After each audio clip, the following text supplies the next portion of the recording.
Welcome to Exit Philosophy, Season 2, Episode 6. And today's special guest filling in for Scotty Mac is Keegan Matheson, one of my favorites in the press box, my seating neighbor in the back row. We're out of harm's way. And Keegan's on his way to spring training. We're recording Monday morning after the Super Bowl.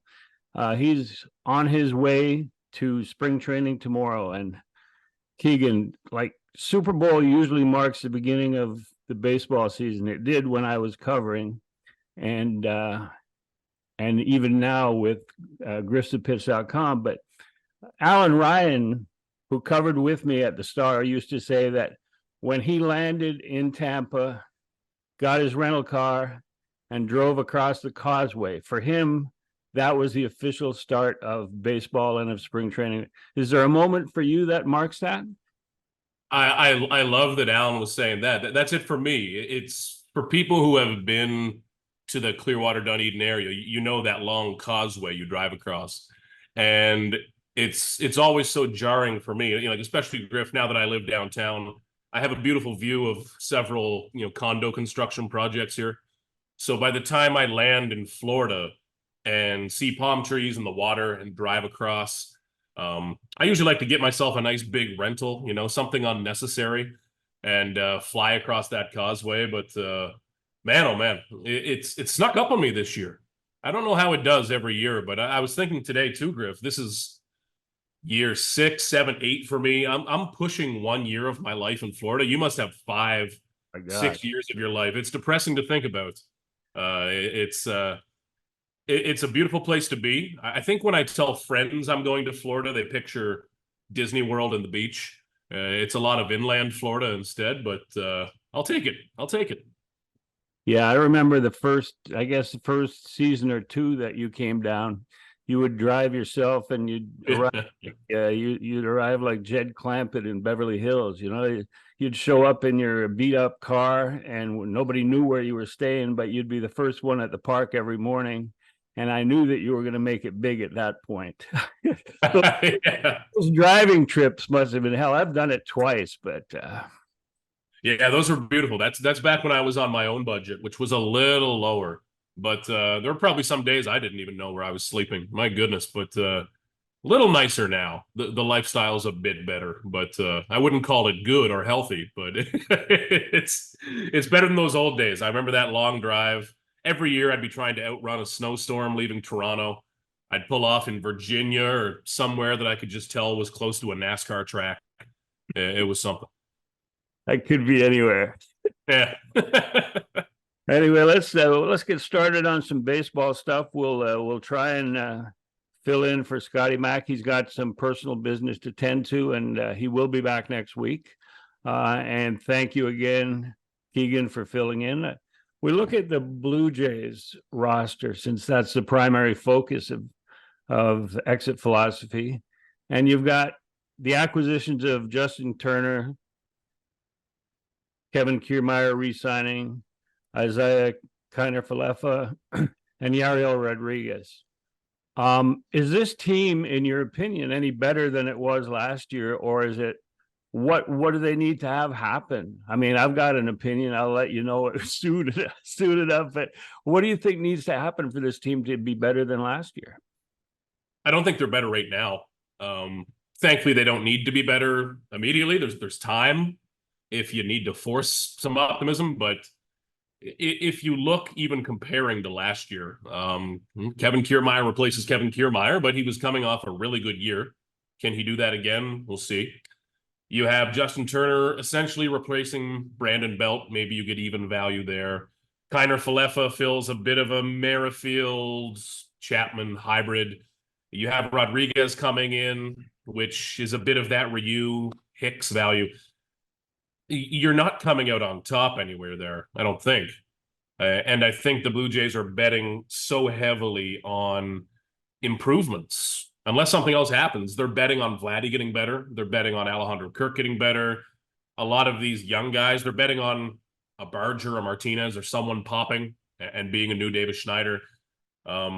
It reminds me, Griff, of what Ross Atkins kept saying earlier in the offseason, that it's not a matter of people or players. It's a matter of, insert any 20-syllable word about communication and transparency, et cetera, et cetera. There's something still needs to happen with this team. I still feel like they're one piece away. You can say maybe that comes at the deadline, but look how last year's deadline went. So I don't think they're in a better place. They could end up there, but that involves a lot of hope. And I think my main thought on it, Griff, is that, yeah, they're betting that last year was a blip and that some guys will improve. What if guys get worse? What if that rotation, possibility? Yeah. Yeah, what if that rotation that was amazing, 4 veteran guys, full credit to them, full credit to the training staff for keeping them out there. What if somebody shakes an elbow in spring training? What if somebody just sucks for a year? We saw it with Jose Barrios. We saw it with Alek Manoah. Those were surprising. Like a guy like Barrios, when he fell off, he'd been good for so long. That can just happen. And right now, the Blue Jays, when I say they're betting on things getting better, they're betting on everything getting better, which is pretty risky. Scotty and I talk about the, things getting better, the same cast of characters with Vlad and Bo, and we sort of make light of the new role that Don Mattingly has of offensive coordinator. And I think that they could have used better preparation. It was clear going into games last year, first time through the order, they either had bad information, got out thought by the other team, or watched too much video of what happened the last time. And it's a game that involves adjustments. And other pitchers might have been adjusting while they were playing off of, how did he get me out the last time? What do you think of the Mattingly appointment, and does it change anything?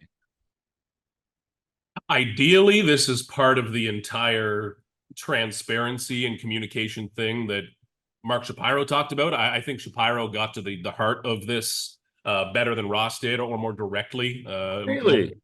Yeah, at least pointing in the direction, let's say. Right.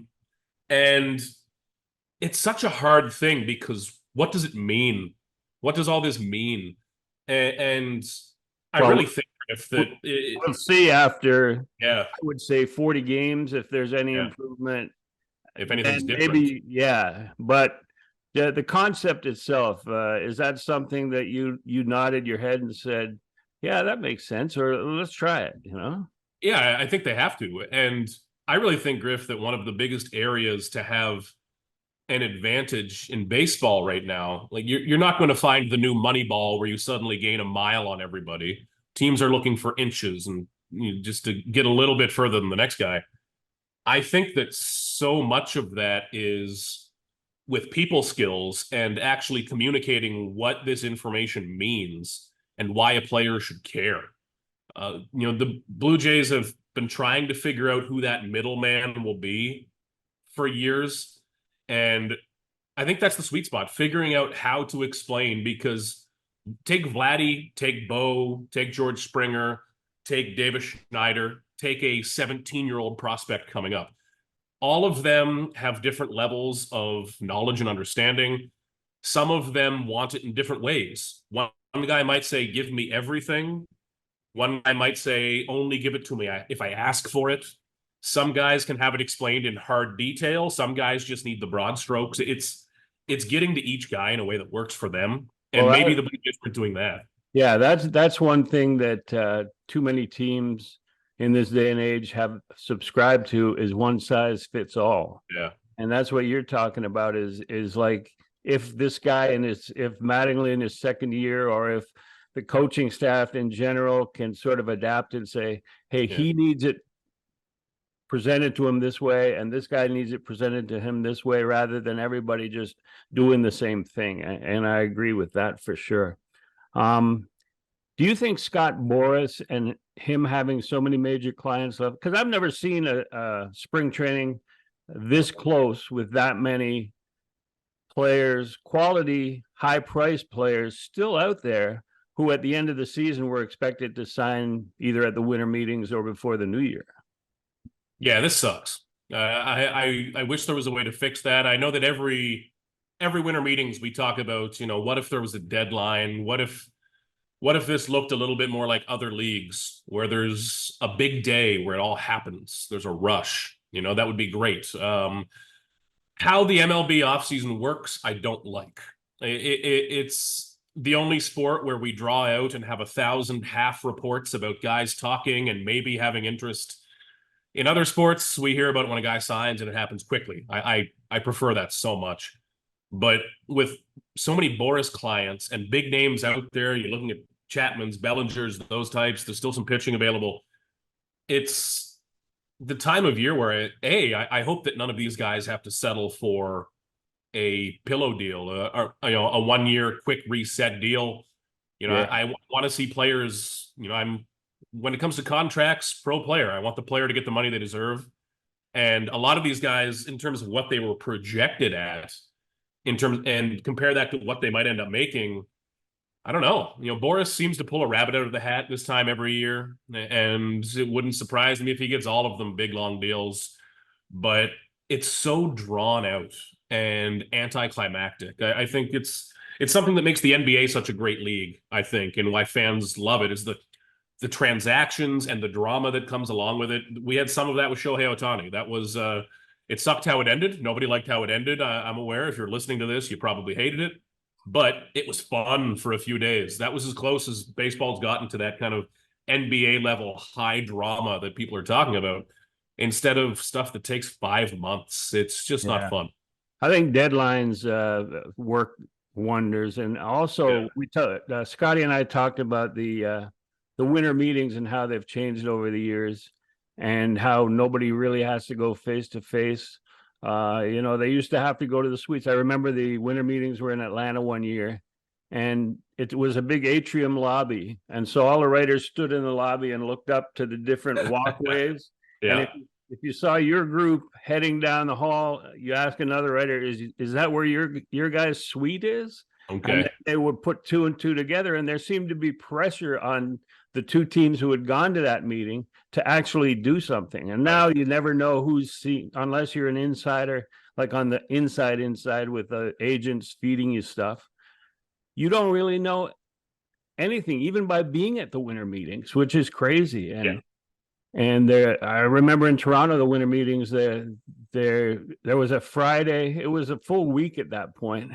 There was a Friday deadline of midnight, which was great, midnight Eastern time. And I'm in the bar in the Sheraton in Toronto, and there's like GMs sitting at the bar drinking scotch or bourbon, as you might prefer, and making a deal. And Donald Davidson, who was the traveling secretary of the Astros, had his watch in his hand to make sure that it happened before midnight. That was fun. There was a bunch of writers around.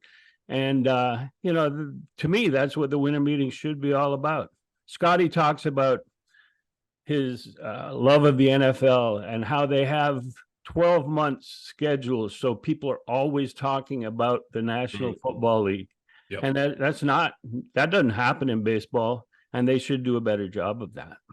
Yeah. The only way we talk about it now is if you're really inside it. There's just this 2-3 month stretch of the Blue Jays are one of 9 teams who has maybe expressed interest in a guy. Yeah. Who cares? It's when I see that more and more now, because I don't really play much of that game. And the more I see it, the more I think we don't do this in the NFL. We don't do this in the NBA, where there's not, the Indiana Pacers and 9 other teams are interested in free agent Domantas Sabonis. We don't do that. Free agency opens, he signs a mega deal, boom. Wojnarowski tweets it. It's big news. I love it. So I hope it can't get worse than this. Yeah. I don't think. It can't get slower. I mean, we're sitting here, spring training opens tomorrow. I've got my suitcase over there, and big names still aren't signed. Can't get worse. I hope it gets back in the direction of older winter meetings. Yeah. I mean, I think we both agree that the Jays, in order to show that they're a better team this year than last year, still have one move to make. And I mean, their bullpen is as deep as it's going to be. They can replace a part. It probably would be a parallel move at this point, because they've constructed that pretty well. And we talked about the starting pitching, and it relies on health, and we'll talk about that later, the rotation and the possibilities. but to me, they need a bat, middle of the order bat. But it used to be a left-handed outfielder, but then Kiermaier signed and Varsho's out there. And to me, it's like a Jorge Soler type, a right-handed power bat that can spell. I mean, you can always put Kiermaier and Varsho in the outfield late innings. They did that last year if you're protecting a lead. To me, a right-handed power bat that can play the corner outfield seems to be the need, and seems to be something that would probably help sell some of those expensive premium seats that they're going to be advertising and they're going to need sold before the season. What do you think is the biggest need at this point? I think it needs to be that one more bat, because then everything else makes more sense. Then the Turner signing looks better. Then Kiner Falefa can be more of a utility, which is really his value. The whole thing with Kiner Falefa is that he can play shortstop and third and center. It's pretty rare what he does. You're not signing him just as a third baseman. He doesn't hit enough for that. His thing is being able to move around. But right now, there's not a lot of fits. You have a lot of guys who can move around, but it's similar to the bench, which I know we'll get to too. You can't just have depth for the sake of depth. It needs to support something. And I think this lineup is still one more big bat away. Now, maybe that corner outfield right-hand bat turns into trying more Davis Schneider in left field in matchup situations. I think we'll see a bit of that in spring training, but I think it makes so much more sense to have a power-hitting corner outfielder, or even Griff at this point. I'm even surprising myself saying this, but I think Matt Chapman fits back on this roster maybe even better than he did at the start of the offseason. If it's on a deal that makes sense, the money needs to be right. But if they sign Matt Chapman to a long-term deal, like 3 or 4 years, I think that precludes them from signing both Bo and Vlad. And I would rather sign Bo and Vlad long-term than add Chapman for 4 years. That's just my opinion. But it would need to be a short one. Yeah, I think you need your cornerstone guys to be from within the organization. And the only two guys that are stepping up and putting their hands up are Bo and Vlad. And you look behind them, and there's a mishmash of guys that we saw during that 15-game stretch of crappy teams that they played. And Davis Schneider, who's a month older than Vlad, stepped up and had a tremendous Fenway Park. Maybe the Red Sox could use him. I mean, if they can use Reese McGuire, they could probably use him. But I think Kiner Falefa's role is beautiful in that, as you pointed out, he can play center field, he can play shortstop. They needed guys to back up at both those positions. And if someone's hurt, he can give you 2 weeks while someone's on the aisle. He can give you 2 weeks at that position, second base, third base. But to me, he's not a starting player on a team that wants to win 90 games again. Yeah, and you already have a Biggio there. You have an Espinal there. Where's the overlap in that? I think, it all just looks better with one more move, one more guy. And yeah, you can hope that Aurelvis Martinez blows the world away in spring training. You can hope that Biggio takes another step. That's a lot of hope involved. There's still players available. And frankly, Griff, I hate the word urgency, because it makes it sound like the Blue Jays are just sitting around. I'm sure they're not doing that. But this window is not getting any more open. This is when the Blue Jays need to be doing this. It's easy to go back to a decade of average baseball. It can happen really quick, really quick. And this is the year they need to be pushing. Yeah, as we've pointed out on this show, they can't afford even a 3-year window because they've got high-priced inventory that relies on non-traditional baseball fans willing to spend their money to see something special. Yeah. And they're not going because they're not going to 81 games. They're not buying 81 dinners in a private club, which they wouldn't be able to give away by July if this team sucks. Yeah. They're not doing that. So the window is right now, and the window extends until maybe until Mark Shapiro hands it off to somebody else and just thank you, see you later, and steps away. Yeah. But I hate the urgency narrative. There's got to be a better word that I'm not using, but it's when I think of it, they can take an off ramp really quick if this does not go well this year. You have Vladdy and Bo coming up. Some of those contracts line up. Jansen's a free agent after this year. I think he should be a bigger priority, but it can happen quick. It can really happen quick. And I know that for a couple of years, even I, Griff, when I'm writing, I make the mistake of writing the young Blue Jays. They're not young anymore. yeah, Like they are an average age team. They've got guys getting older. Even when you look at a Springer with a few years left, is he going to have another really bounce back year? I don't know. It's not now. What they do have is a veteran starting rotation that is healthy. Like other teams add veteran starters, but usually they're coming off injury problems. Maybe 2 years ago, maybe you've had 2 Tommy John surgeries, and we'll roll the dice with them. We'll give them a short-term deal or even a long-term deal if they're that good. But the Blue Jays, and I believe that the Blue Jays study this sort of thing, and they don't go after pitchers that have had recent arm or shoulder problems. And it turned out really well last year. They only needed 8 starting pitchers, and the average is 13 per season in the 8 years that Ross Atkins has been the general manager. So you can't just go, well, we could get rid of Manoah because we got Yariel Rodriguez coming in, and we can use him as a starter. If you're going to have to go 10 plus starting pitchers by the end of the year, I wrote a column the other day that said, go to 6-man, go to a 6-man rotation, use Yariel Rodriguez as the 6th guy, where through the All-Star break, 98 games, I broke it down. I do some analysis here. 98 games through the All-Star game, he would only make 14 starts. So that's one every, I don't know, 8 days, 9 days. So you could use him in a relief role, but that would be the ultimate swing man. And then you would have Manoah or whoever makes that 5th starter making 14, and then it goes 16, 16, 18. So the top 2 guys, which I say are Gosman and Barrios, would make 18. Then Bassett and Kikuchi would make 16. Manoah or whoever the 5th guy is would make 16 also. And then the last guy would make 14.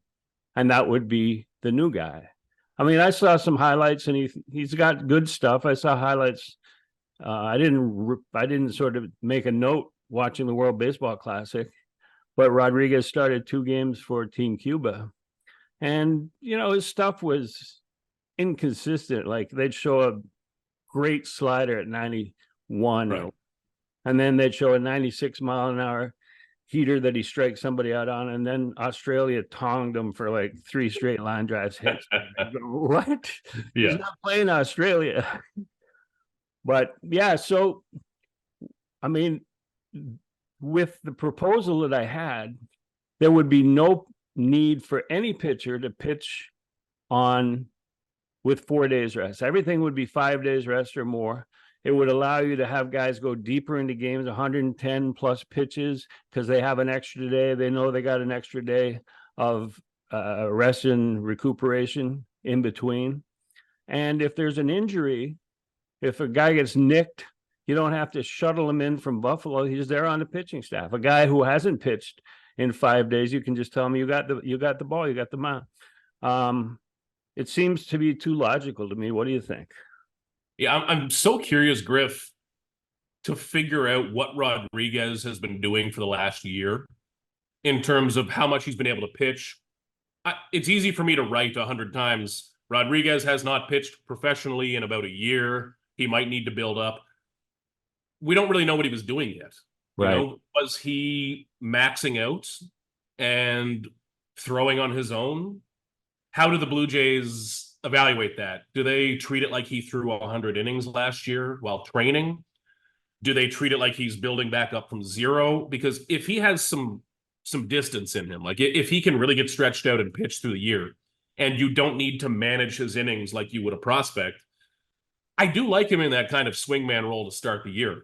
Maybe you do work him in for some starts when the first five guys, and this is assuming Alek Manoah completely turns it all around. But there are other guys, Bowden Francis, somebody like Bowden that. Francis. I really like Bowden Francis, but I think it makes a lot of sense to have Rodriguez in that swingman role where at least he can make some starts, Yeah, and take the weight off, because the Blue Jays rotation, and I should give credit where it's due. If I'm going to knock the bad moves, they have nailed this rotation. I think with the Bassett, Berrios didn't look good for a bit there. Looks great now, and Gausman looks like one of the best contracts in baseball. He's fantastic.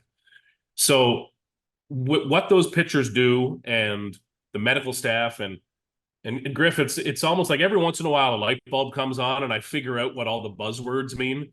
We've both heard Ross say 1,000 times that they like a pitcher because he's athletic and durable, et cetera, et cetera. yeah. Normally, I've just, kept going on. Okay, those some more buzzwords. But the Blue Jays really do target that. They're not trying to take the upside play on a guy coming back from labrum surgery. That's not their move. They've got a healthy rotation. But are all four of those top guys going to have similar years? Most of them were flirting with career years. Is that going to happen again? Probably not. I'm not knocking the individuals. I'm just playing the odds here. Yeah. So you need Rodriguez. I just don't know how built up he is. That's what I'm so curious about. Yeah, I think my understanding is he took the year off going back to Japan just so that he could be a free agent and go to the major leagues. Yeah. Yeah. I mean, that was my understanding. It wasn't like he was recuperating from any injury or anything. No. But did he, because there's no record of a stat line for any of the teams that he had played for in Cuba before he went to Asia. So why didn't he pitch? That's your question. Why didn't he pitch for any of those teams in this past offseason? And did he throw against high school kids or something and build his arm? Exactly. No? Yeah. Yeah. I'm curious if it's similar to even when we talk about a guy like, let's say, like Ricky Tiedemann, the number one prospect. Yeah, he missed most of last year with injuries, but was there a month when he was still in the IL when he was throwing to 16-year-old kids at the complex every day? And the inning total itself doesn't tell as much anymore. So maybe Rodriguez, like you say, was chucking to high school kids. It's not elite competition, but it's at least innings, and that would be important. And the conservative side, the side of the naysayers, would be to point at Nate Pearson and show the 1 year that he was starting to be healthy and he got hit on a comebacker in his first start and lost those innings. And how much has that affected him? Because everyone thought he had great stuff to either be a closer or an important reliever, or classically when he first signed, he was going to be a second starter or a third starter on a team throwing 99, 100 miles an hour, but that didn't work out. And that's what people point to maybe when they see that Tiedemann hasn't pitched that many professional games, before we leave the rotation question, another stat that I had researched. Hey. And I'm undervalued for research. You got some analytics in here. You got the abacus out over there. When I was PR guy in Montreal, and this was before we had computers, and I would do my own research. Sometimes my addition of a column of numbers wasn't quite right. And my motto was in the game notes was, accuracy is overrated. Now that we have computers, I can't say that anymore. So. No, it really took away all the whimsy, It's but the stat that I looked was career opposition OPS. Okay. The top four starters in this rotation, in this Blue Jays rotation, as durable as they are, as reliable as they are every fifth day when asked to pitch, each of their opposition OPS is better with 5+ days of rest than 4 days. So, like, in addition to sort of preserving their arms and durability and giving them an extra day of bounce back, there's that. You got that. So, they need to protect that depth. That's been the last 2 years, Griff. They've been lucky as hell. Yeah, fortunate, because 2 years ago, I think when Ryu went down, Ross Stripling stepped in and gave them like a 3 ERA. That's not going to happen every year. Last year, when Manoah went down, their plan B was Trevor Richards and Bowden Francis piggybacking. And by the time Manoah went down again, Hyunjin Ryu rode in on his horse to save Yeah. it. Like, it's one of these years they're going to need 5 guys, Yeah. 5 more guys. And It's going to happen. even the year that Gosman took a one hopper comebacker at like 95 miles an hour off his ass, he only missed one start, and there's probably an off day in there that sort of softened that blow, not to his ass, but to the rotation. Here's one that every year I smile about is every team goes into the off season saying, well, we're going to improve. This is what we need. And then goes into spring training and goes, oh, we've improved. Like the AL East. Let's talk about the AL East. The AL East was a combined 60 some games above 500, which is the highest for a division that I can remember. Like, it's not going to repeat itself. It's just not. So what teams that say they improve themselves are going to regress? Are the Jays one of them? I believe the Rays finally, their bubble is about to burst. You can't keep giving away guys like Tyler Glasnow and trading your valuable bench pieces who always seem to play when they start a game. They play significantly better than the other team's bench pieces. And they just can't keep doing it. You look at their roster, and that a team to me that is going to take a step backwards. So there's one. I think Boston might, like, really. But do you agree that not every team is going to be better than it was last year? And are the Jays one of those that might take a step back? I'm just talking AL East here. Yeah, I feel 89 wins again is kind of where I'm at for the Blue Jays. 89 and 73, kind of competing for that last wild card spot, which should not be the goal. My God, this team needs to make a run at the division. But I feel like the Blue Jays are that one team that's in the middle for me. And they kind of are who they are in terms of that win total. But when I look, Boston was 78 wins last year, which even surprised me last year, I think. I don't think they do that. I don't like where Boston is right now. There doesn't seem to be much of an identity or movement towards an identity with that team. They should be so much better. Yeah. I think Tampa, I agree with you, Griff, is a team that they'll still do something. They'll still win their 90 games and make some noise in the playoffs maybe, but I don't think it can be a 99 win team again. And Baltimore, I love the Orioles, how this team is built, and especially if under new ownership they spend some money. It's terrifying. Yeah. I could see Baltimore being a team that drops from 101 wins to 95, 96, but is still a nightmare to play against. Still an incredible team, but maybe they come back down to earth from that 101. I think the Yankees do get a bit better. They hovered around 500 last year. I think they're better, but so much last year, Griff, was remember that start the Rays got off to? I forgot about that till right now, but they got off to a crazy start. The division never felt realistic. They came into Toronto, and I think Barrios and Kikuchi shut them down, and that was the first indication that people got that, hey, maybe these guys are having a bounce back year, because you get a 12-0 team coming in, and your two questionable starters beat them.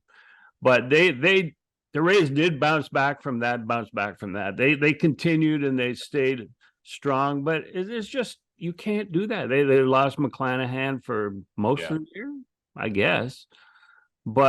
And then they traded just pieces like Manuel Margot and Rayleigh and got their bench is now probably worse than the Blue Jays bench. And I'm not a big fan of the Blue Jays bench. So, but those two teams and the Yankees are, to me, they're about the same.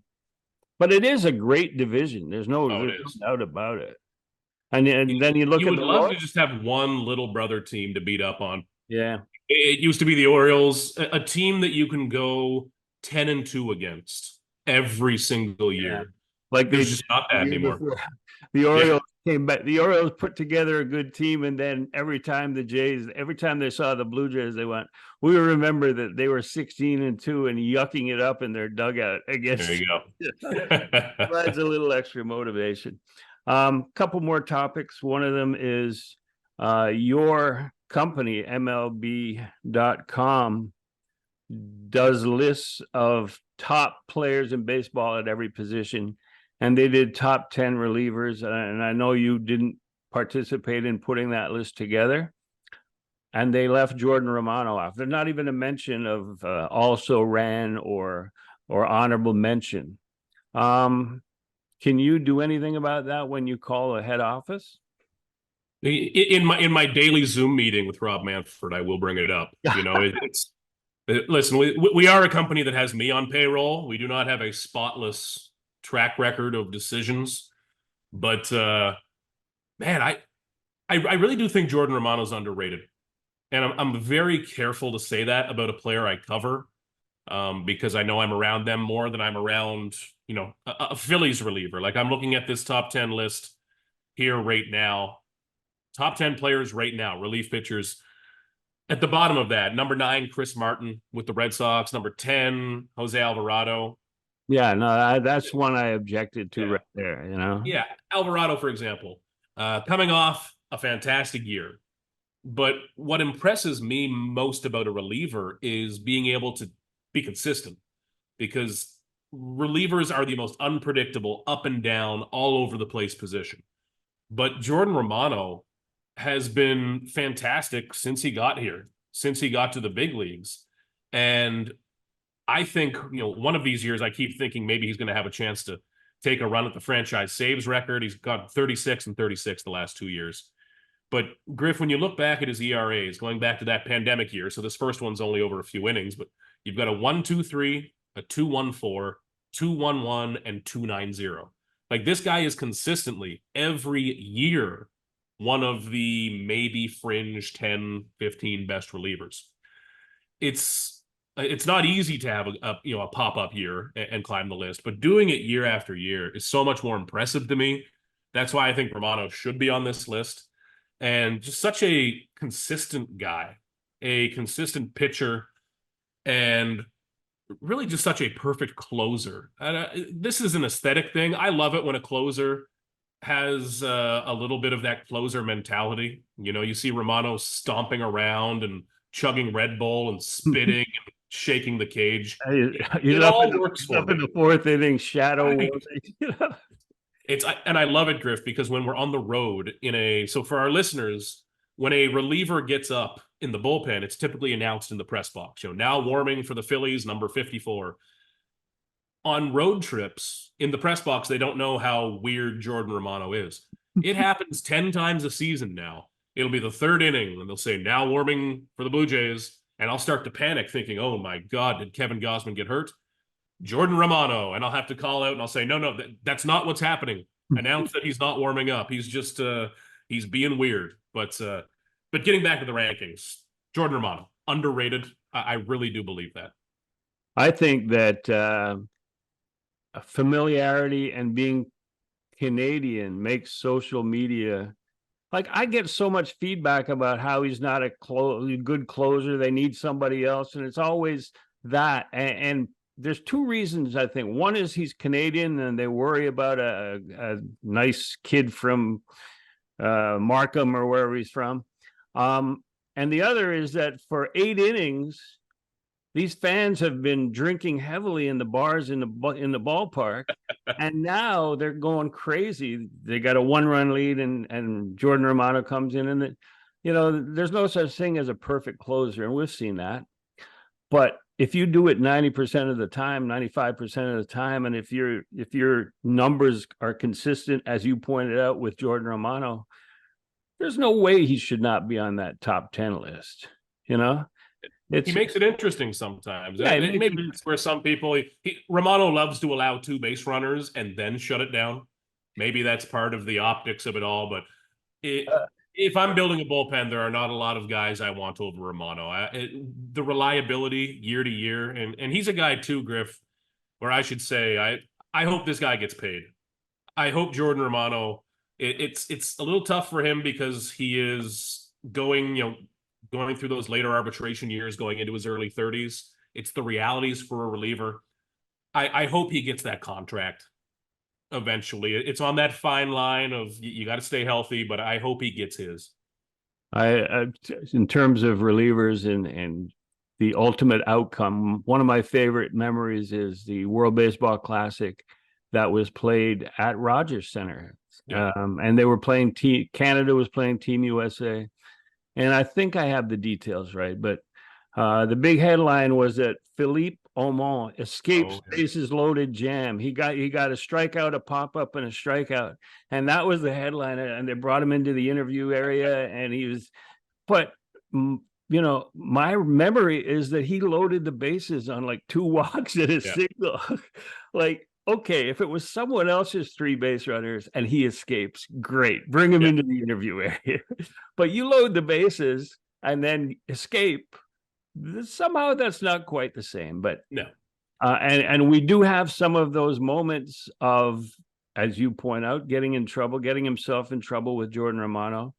But like he's got when his catcher and Jordan are on the same page, they don't know what's coming. I mean, the slider is his devastating pitch. If he can locate his fastball, he's unhittable. But nobody's perfect, and he shows his emotion. He wears them on his sleeve, and all this being said, he is a top 10 guy. Should be on that list. Is not on that list, and we're counting on you to correct that, even though you didn't work on that list. You know what, Griff? My salary is just so crippling. It has perhaps removed some resources. It's keeping me on payroll is thinning things out. The last topic is, as I mentioned off the top, is that the Super Bowl was on Sunday, and I know that you keep track of the NFL for various reasons. Did your team win, or who is your team during the full season? See, I'm a Packers fan, so it was. I'm trying to rebrand it as a successful year. They went further than they should have. I am rid of the nightmare of Aaron Rodgers. It's part of my life, Griff. Every 15 years, I find out that my hero star quarterback maybe shouldn't have been my hero. But I still remember when I opened that Brett Favre Deadspin article, I think it was when I was 16 or 17. And maybe that's the day I started becoming a sports writer. I thought, you know what? Maybe these guys aren't what I thought. But it was a fun year for the Packers, though. I turned into a Jordan Love guy, which I was not. And I like the team. I like the coach. But, man, that loss in the playoffs still has me a little gutted. I actually went to my first Packers game this year. Dan Schulman, Ben Schulman, and I, a couple of the guys, went down to Lambeau. And we flew into Chicago, drove over. But I think we turned the season around. It was kind of the middle of the season. We showed up. I've got my Packers ownership certificate over here, the biggest waste of money for a novelty I've ever done. But man, it was tough. But in the Super Bowl, the team that I had vested interest in, the Chiefs, did win. And my girl Reba did sing for longer than 90.5 seconds. What a beautiful day. I got 2 daughters, and one of them was into football and also into Taylor Swift. The other one wasn't into football and wasn't into Taylor Swift, and she lives in Ottawa, Kelly, and she just peppered me throughout the game with pretty valid observations about both the private box that Swiftie was in and the game, which now she's like a big NFL fan, and I'm sure the NFL has multiple stories just like that. And God bless Taylor and Travis, because now my whole family is NFL fans, and they won't bug me when I sit down and watch a football game on a random Sunday, I hear it. This is the NFL's dream. Oh my God. Like the numbers that game would have done. It's like even the effect it's having on broadcasting, who wants to have Chiefs games on. It's fantastic.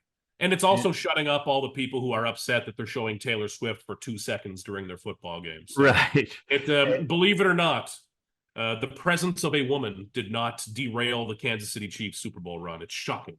And if you're listening to this podcast post Wednesday victory parade in Kansas City, I'm guessing that if there was ever going to be a get out the vote on the microphone, Kelsey might do that at that point, because he seems a bit of a loose cannon in terms of what he says when he's handed a microphone. He really is. There's a lot of frat boy energy there that you can tell he has polished up, but it's just an inch away from going off the rails. It's interesting.